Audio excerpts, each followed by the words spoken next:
the Dreamy's Country Kitchen. Welcome back if you've been here before. I'm just going to jump right in today. These are ingredients that we're using: unsalted butter, coconut extract, almond extract, vanilla extract, room temperature eggs, shredded coconut, which has been toasted, flour, baking powder, baking soda, brown sugar, and white sugar. Also a pinch of salt. I decided to use brown butter last minute, so that's already in the mixer, and now I'm going to add in my sugars.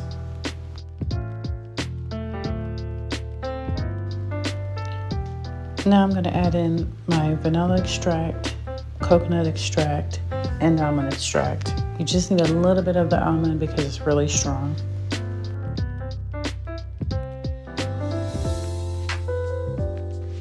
Eggs are going in next.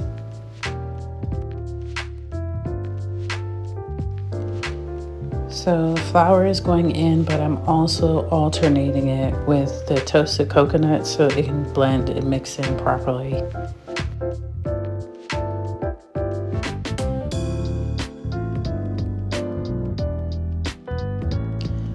Adding in 1 tablespoon of heavy cream.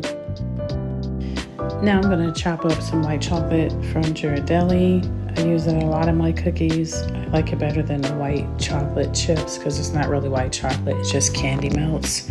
So I stick with Ghirardelli.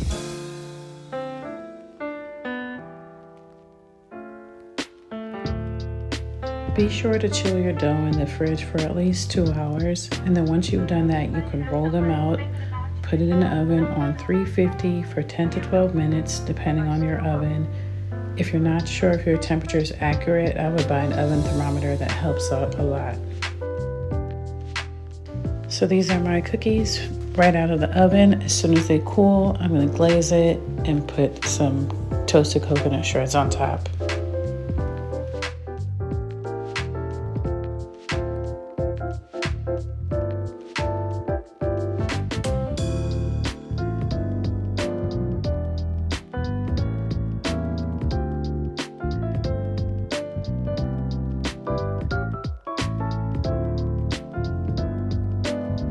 So that's it for today's video. I thank you so much for watching. Thank you for subscribing. Thank you for returning back for more recipes. Shalom.